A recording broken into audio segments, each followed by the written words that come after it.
Bonjour à tous, bienvenue sur Au Stade. Sur cette chaîne, on parle de l'architecture des stades et des enceintes sportives. Et aujourd'hui, on se retrouve pour parler du stade olympique de Bakou. Ce stade, qui peut accueillir 69 000 personnes, a la particularité de se situer près d'un lac.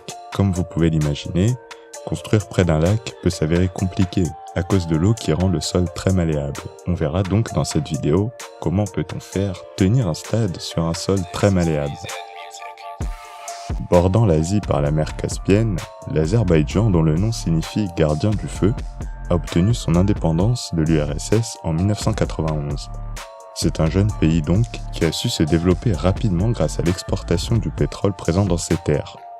Le développement économique de l'Azerbaïdjan a donc permis de moderniser très rapidement la capitale, Bakou, avec des projets iconiques comme le centre culturel Heydar Aliyev réalisé par Zaha Hadid en 2007, les Flames Towers dont le nom et la forme font bien évidemment référence au nom du pays, ou encore la tour Sokar qui ressemble elle aussi à une flamme.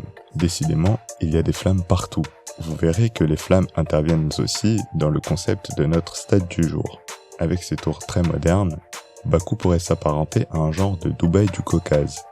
Malgré cette forte inclination pour la modernité, Bakou possède en son cœur notamment des bâtiments plus anciens.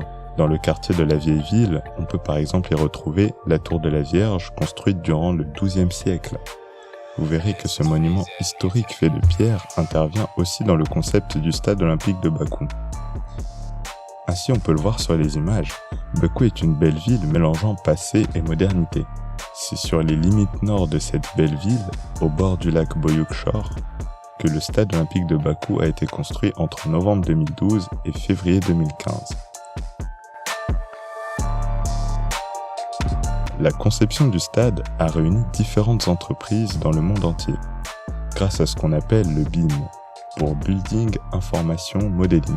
Grossièrement, c'est une sorte de cloud où réside tout ce qui est relatif au projet à construire. Les entreprises ont ainsi en temps réel accès au travail des autres entreprises. Le concept du stade développé par les architectes est plutôt simple. Reprendre les éléments caractéristiques de l'Azerbaïdjan et les incorporer dans le stade. Par exemple, la forme du stade est inspirée de la tour de la Vierge, qui est parfaitement circulaire. On retrouve aussi la massivité de la façade de la tour de la Vierge dans le stade avec ses panneaux de TFE, qui se répètent de manière alignée comme les pierres de la tour de la Vierge. Le TFE est un matériau souvent utilisé dans les stades, notamment pour les toitures ou les façades. Nous aurons l'occasion d'en parler dans une prochaine vidéo, alors abonnez-vous. Ces panneaux en forme de losange représentent, tenez-vous bien, une décomposition de l'emblème national, le feu. Je vous avais dit, cet élément est décliné à toutes les sauces, même sur le stade olympique du pays. Les panneaux de TFE sont dotés de jeux de lumière, ce qui permet de colorer et modifier la façade au gré des envies, un peu comme l'Allianz Arena.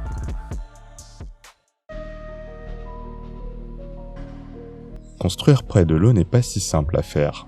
La présence de l'eau rend le sol très malléable, comme je vous avais dit en introduction. On dit dans ces cas que le sol est meuble. Un sol meuble ne permet pas de supporter convenablement les charges du bâtiment, car le sol aura tendance à se déplacer et donc à déplacer les structures lorsqu'il sera soumis à ces charges. On peut dire qu'un sol meuble n'est pas très commode pour la construction. Alors que faire si le sol n'est pas adéquat?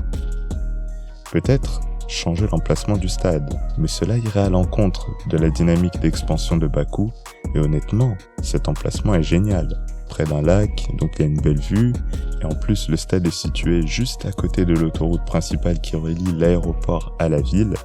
Non, l'emplacement est super. Alors, comment construire malgré tout sur cet endroit? Eh bien en réalité, un seul meuble n'est pas une fatalité en soi. Étant donné que le sol est composé de différentes couches, il doit exister une profondeur où le sol est suffisamment solide pour y supporter les charges du stade. Et c'est le but des fondations, transmettre à ce qu'on appelle le bon sol les charges que génère le bâtiment. Il existe alors deux grands types de fondations. Les fondations superficielles et les fondations profondes. La profondeur des fondations va dépendre d'où se situe le bon sol et des charges à faire passer dans ce sol. Ainsi, on privilégie l'une ou l'autre des fondations selon les propriétés du sol et la superstructure. Ici, pour le stade olympique de Bakou, c'est un mélange de fondations superficielles et de fondations profondes qui est mis en place. La fondation superficielle utilisée s'appelle un radier, que vous pouvez voir ici sur la coupe en bleu. Il consiste en une dalle de béton qui recouvre l'intégralité de la surface où le stade est implanté. Ce radier repose sur 1720 pieux qui constituent la fondation profonde du stade. Les pieux sont de longs éléments tubulaires généralement en béton armé qui permettent, si le bon sol n'est pas trop loin, de transmettre les charges au bon sol. Quand le bon sol est trop loin et que les pieux ne peuvent pas le rejoindre, il est possible d'utiliser un autre genre de pieux qui, au lieu de libérer les charges par contact avec le bon sol, les libérera grâce aux frottements latéraux subis par la surface du pieu avec la terre tout autour. Les fondations en pieux sont très souvent utilisées lorsque le sol n'est pas bon. On en trouve en dessous des maisons à Amsterdam par exemple, car le sol y est très meuble à cause de la forte présence de l'eau dans la ville. On en retrouve aussi sous le palais royal d'Amsterdam qui repose sur une forêt d'environ 13 000 pieux en bois. Les fondations du stade olympique sont donc un mélange de pieux et d'un radier. Le radier permet aux pieux de subir moins d'efforts de cisaillement. Un effort de cisaillement est une contrainte que subit la matière lorsqu'une force s'exerce dans un sens d'un côté de la matière et que l'autre côté reste immobile. Lorsqu'il y a un radier au-dessus du pieu, on peut voir que la force horizontale entraîne moins d'efforts de cisaillement. Car ici, le radier offre une résistance face aux efforts horizontaux. Étant donné que c'est une surface rigide, on peut dire qu'elle encaisse les efforts horizontaux. Cette résistance aux efforts horizontaux donne une protection parasismique au stade. L'autre avantage des fondations radier pieux ici est qu'il a permis de lancer la construction du stade alors même que la conception du stade n'était pas encore finie. C'est pourquoi les délais de construction ont pu être relativement courts, un peu plus de 2 ans de construction, ce qui a permis de livrer le stade comme prévu pour les premiers Jeux européens qui ont eu lieu en juin 2015. Voilà, c'est tout pour aujourd'hui. J'espère que cette vidéo vous aura plu. N'hésitez pas à écrire en commentaire ce que vous avez pensé de ce stade. Si vous avez des recommandations pour les futurs stades à traiter, n'hésitez pas non plus. Merci d'avoir regardé cette vidéo jusqu'au bout si vous êtes encore là.